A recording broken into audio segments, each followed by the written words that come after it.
It's the Cavaliers Basketball Club Podcast. It's basketball time at the Cube. It's over! It's over! The 52-year drought is over! The Cavaliers have won the NBA championship! Cleveland, this is for you!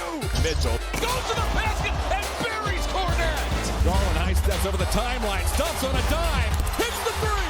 Darius Garland has been unreal here in the fourth quarter. Jack clock down to 5. Lillard blocked by Mobley. Oh, my! Take his home. Challenge Allen, and Allen said no. Get that big stuff out of here.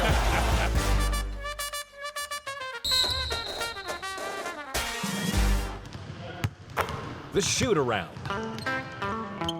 Welcome back to the show, everyone. The Cavs are struggling a bit with up and down play from their bench and uninspired leadership from their veterans. They recently lost to the Knicks in New York 105-103, and you know how much I hate losing to that team historically. The Cavs followed that with a win and beatdown of the hopeless Houston Rockets 113-95, but then unfortunately fell 112-100 to the surging OKC Thunder. Colin, we give this team a lot of leeway being that this is their first year and all, but after some of these tough losses, should we start being more tough ourselves? Well, Adam, they are definitely not in a good way. The month of January has been completely rough for them. They are currently 500 this month. They have a couple more games to get over that hump, but being 500 in a month is not great, and especially in this competitive East. The team needs to clearly improve their play. For me, it is kind of getting to a point where I'm more relieved when they're not playing some nights. Please be sure to rate and review us on Apple Podcasts and Spotify, or follow us on the podcast player of your choice. We are also adding a lot of extra content to our YouTube channel, so please subscribe. And be sure to leave us a comment. We'd love for you to engage with the pod. Well, Colin, Evan Mobley made his first three-pointer since December 17th. Actually, he made 2. Is this the start of something better, or will he continue to shoot under 20% this season? I don't think he'll stay at under 20%. I was happy to see that he looked comfortable kind of taking those shots. I was glad that he was encouraged to at least make another one. I'm hopeful that he'll get over 20% and finish the season closer to 30% from 3, because that would really unlock his offensive game even more. Do you think I'm being overly hopeful, or do you think it'll stay under 20%? No. I think overly hopeful is all I've been about Evan Mobley's three-point shot. And yeah, it's not gone all that well so far this season. But you know, I think the sky is only the limit for Evan Mobley, and I got to believe that his three-point percentage will only improve in his career, and maybe this isn't the season for that. But it's always exciting to see them fall. For me, some guys like Okoro even, you just can tell that they're not making that shot. Lately, Okoro's been better, but I just mean, you know, if the arc is flat, or if the release just doesn't look right, or, you know, he's not shooting at the top of his apex, then it's not going down. And Mobley all year long, I think, has looked fairly comfortable in his shot. They're just not falling for him yet. They're going a little left or a little right, and that could just be his big hands and that small ball. I mean, who knows? Yeah. But I think eventually he's going to creep up into the 30 percentile range. It just may not be this year. Yeah. I mean, I know I learned how to grip a little Nerf ball and shoot it from a distance in my basement, so I bet he can get it eventually. That's probably a good comparison. You and I, the basketball is a lot bigger for us. Yeah. The Cavs had one of their most brutal losses against Oklahoma City. It was the second game in a back-to-back on the road, and they were without Mitchell. All that being said, how do they fix their plaguing issues moving forward? Personally, I felt like this game was one of the worst losses for the team this season because Oklahoma City is also a very young team. I believe they're the youngest or the third youngest or something like that, and the Cavs are also in the top 5 youngest as well. And Oklahoma City brought it to them. They outshot them. They out-hustled them. I know they had an extra day of rest, but a lot of our players are around the same age, and then we have some really solid veterans that usually are pretty good that just didn't show up. And I felt that they were just really inconsistent. And for me, when you look at a player like Caris LeVert, who you and I have kind of harped on, but I think for good reason, he ended the game with 2 points, and he was a starter. He had over 8 assists, but if you're only contributing 2 points as a starter, you're not going to help win a game. And then on top of that, the rest of the bench for the Cavs in this Thunder game, none of them had over double digits in points.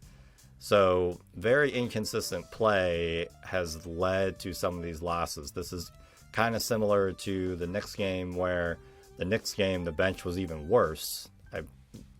They shouldn't have even played the bench. That's how bad the bench was against the Knicks.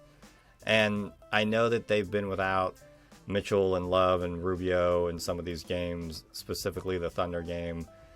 But I think about when JB had his press conference at the beginning of the year, he knew that this team would have injuries and health issues. He just understands that, being the head coach of the Cleveland Cavaliers, unfortunately. And he talked about kind of stemming that tide of injuries and calling on other players. This team is deep enough to beat teams like the Thunder, because you have guys like Dean Wade and Lamar Stevens and Caris LeVert and Raul Neto. You have depth on this team, and so they should not be as inconsistent as they are. And it is really frustrating when you watch such a talented team, play hero ball, not utilize all the players on the floor, miss really solid open shots, and just look out of sorts. And those are some of the reasons that I can think of. And the last thing I'll add is their 3-point percentage is about 17th in the league right now. They only shot 27% from 3 against the Thunder, which is putrid, while they allowed the Thunder to shoot over 55%, which sounds like a 2K stat somehow. But again, it kind of goes back to what you and I have discussed, which is they allow players to get hot too often on defense. Their defense is good, but at times they just let these players go off and not kind of make them uncomfortable as much as they should be. So those are kind of the things that I'm looking at and seeing from this team right now. Are you seeing any other issues? Is there an overall idea or thought that you see when you watch the Cavs in these tough losses? Yeah, ouch. I don't want to watch it anymore. I want to quit. I don't want to have a Cavs podcast where I have to watch this stuff. No, we're done. God, please, not another night of having to watch a slow start and then gain a lead and then possibly lose it in the third again, and then it's been tough, because the thing that's made kind of the season digestible has been our fourth quarter comebacks and the fact that we are the best fourth quarter team in the league, and we haven't been that in the last couple of games.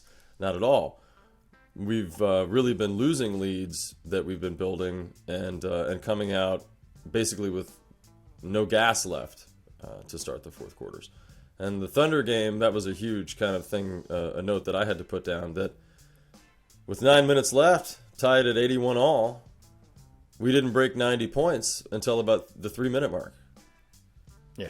And on a team with this much shooting capability, I don't understand how you don't score 9 points in 6 minutes.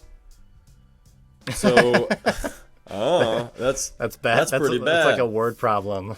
Right. Yeah. And I always hated those, so let's not get there. Yeah. Overall, they're playing very uninspired. They're playing very tired, and they seem a little lost. And maybe it's because they're missing much of their team. especially when you stop and think about how much Mitchell is this team this season. Him being out alone, that's one of the reasons why we're going to be a lot different. So with the Thunder game, they came out slow. These are just some things I wanted to point out. The Wade to Mobley alley-oop pass was awesome. I just have to say that was something that really stuck out to me. I love that Wade got the steal and then on the break, threw that up there. Then, we got caught sleeping a lot on defense in the first half, especially on the inside. There was a ton of passes inside for easy layups and dunks. The third quarter was another slow start. And then, of course, Mobley made his 2 threes in the game. So those were my thoughts about the Thunder game. It's been hard to find positives to point to, but at the same time, I'm not going to freak out when you're missing your best player. And injuries have basically plagued this team as we expected and as we feared for the entire season. And now it's just starting to show up in the players that we need night in and night out. Sorry, Dean. Yeah. We would like you to be out there every night, but... Yeah. So it's been difficult, and as you stated, Karis LeVert, who is supposedly trade bait and a possible starter on this team, is just not performing the way that he needs to. And we're sorry for having to dump on you, Karis, but you're a part of the problems of the Cavaliers right now, not their solutions. It's a struggle to watch them come out and play so uninspired. And I think that the thing I love the most about Donovan Mitchell is his tenacity and the way that shows up on the court. And I'm not really seeing that much from Garland's leadership when it's only up to him. So, and I guess one final point to make to you, this is something I've seen all year long and a stat that's concerned me. We often get out-rebounded every game we play. And that was another game where we got out-rebounded. And that's not a stat to balk at. When you get out-rebounded, you basically are missing opportunities to create a shot. And you're giving that team those opportunities. And so, you're fighting for a lot of position in the game. If you're giving up a ton of rebounds to any team in this league, you got a better chance to lose. To kind of go back to Karis, I don't bring him up this often just because, like what you were saying, I don't consider it me picking on him. I'm just trying to observe how the team functions when he's on the court. I understand everyone's purpose on some level when they're all playing, the 5 positions and whatnot. And I'm not a basketball savant. I don't study it in multiple different ways, but I do understand when you can tell a player is not functioning or stopping the ball too often. Yeah. And a lot of that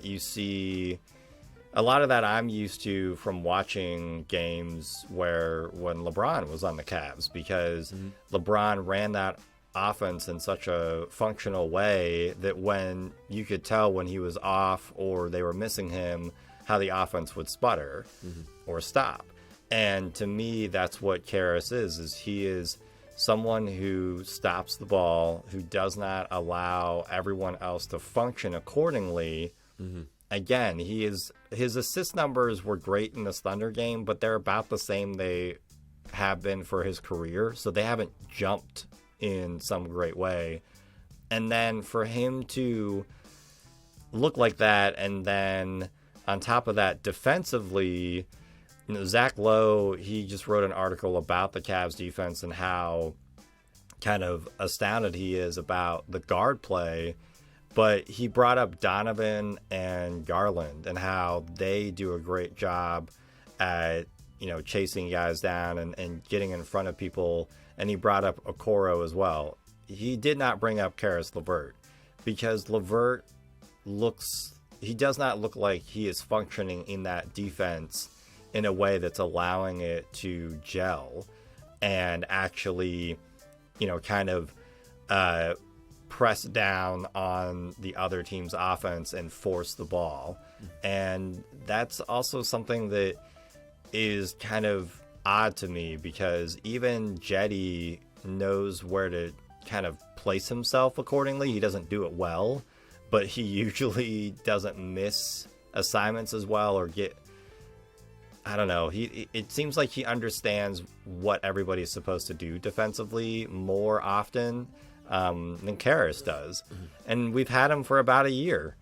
And I just think it's time to see if we can rent somebody else who shoots better from three and doesn't even have to be that much better of a defender, but at least stays in front of guys better or understands his role on the defense better. 38 minutes, 2 points, 1 of 12 from the field. 0 of 6 from 3. That's not going to cut it. You can't be a person that is considered a six-man option and a possible starter on this team and a team that has a future headed towards a finals appearance being a contributor like that, a non-contributor like that.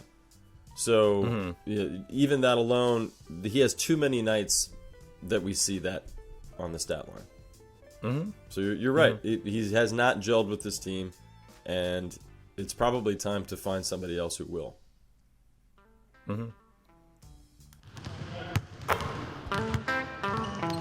While Donovan Mitchell has been nursing an injury, he was named as an all-star starter for the Eastern Conference.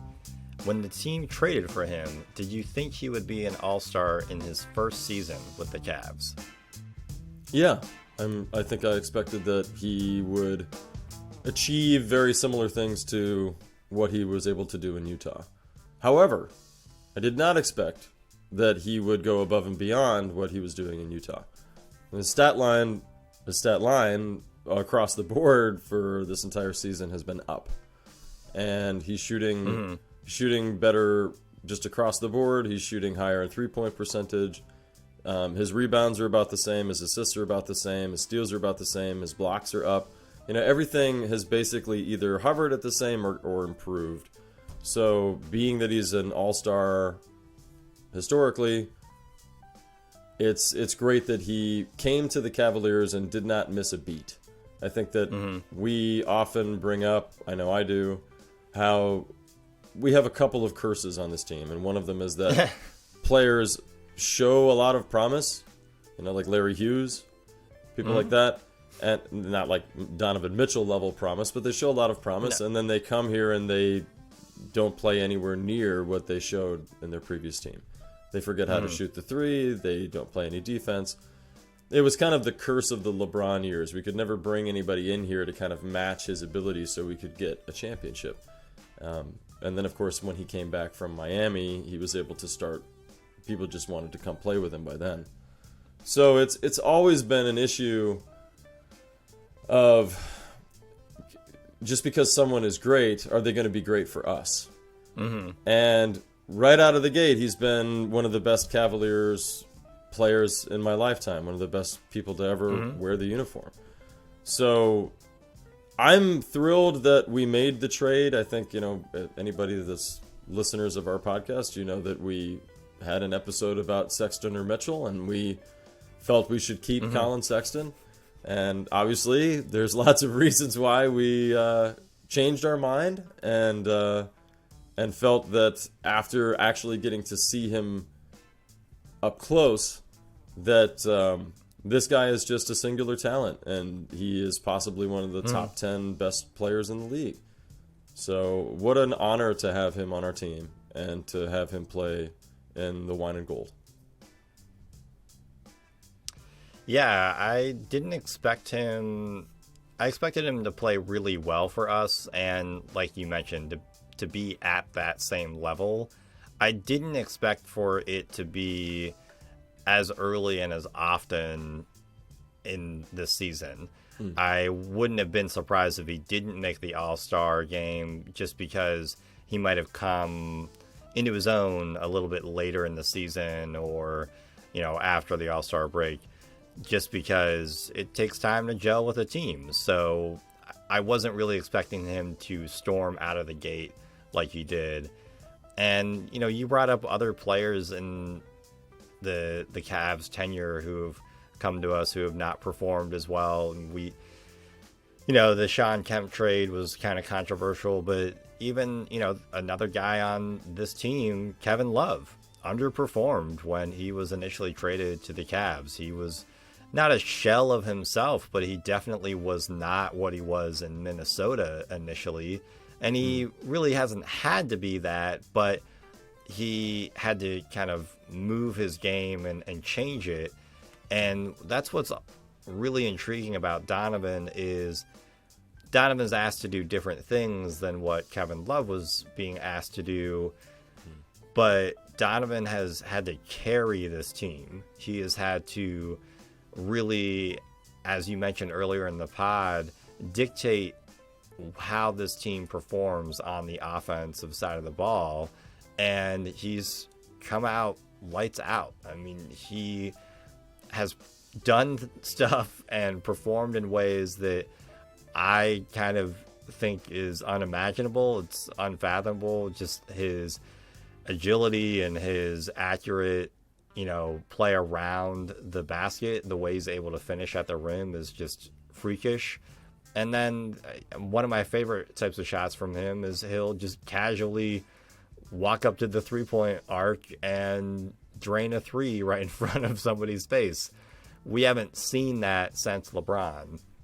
So all that being said, I am not surprised he's an all-star. He deserves to be an all-star, and it's great that the Cavaliers have a representative for the team. But I'm a little surprised that he's come out as strong and as hot as he's playing because, as you mentioned, it is better than what he was with Utah. Well, and in some ways, I think that when he joined the team, there was a possibility that Allen, Mobley, Garland, Love, all these people, that there wasn't maybe enough basketball to go around for Mitchell right away. And so he'd have to kind of learn his role on the team and ease his way into what he's been doing. Instead, he kind of came right out the gate with Garland's injury in the first game and just showed what he could do. And I feel like the team has almost been a little bit in shock of like, oh, we've got this guy that can do this. And it's like now they don't know how to fit in with that. That before they knew their role, but now that he is what he is, now how do they play more efficiently with him? Rather than, do you get what I mean? Like, it feels like they, as a team, the consequence of Mitchell being as good as he was out of the gate, they kind of were not able to figure out how to be a team in the first couple of months of the year. Yeah. No, I can see what you're saying. I think it's more of, they really had to rely on him in those first 10 to 12 games. And I think there are times now where you're seeing how they can't always rely on him because of his pulled groin injury. And you just naturally sometimes, especially when you're as young as guys like Okoro and Garland and Mobley, who are all 24 and younger, you will say, all right, you go ahead and take the ball. All right, you take the shot, because you're still trying to figure out your footing. So I understand that. I think that they are growing in that, but they definitely have some adjusting to do because Donovan is such a dominant force.